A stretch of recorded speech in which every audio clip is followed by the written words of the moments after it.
bike ভেঙে গেল তখন মোটর মানুষ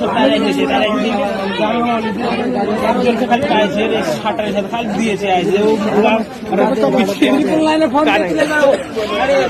গাড়ি অ্যাক্সিডেন্ট করেছিল তুলে দেয় কথা দিলে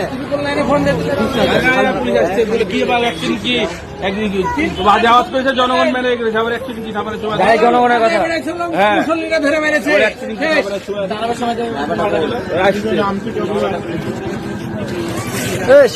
ড্রাইভারটা কই চাবি সহকারে পালাইছে গো হ্যাঁ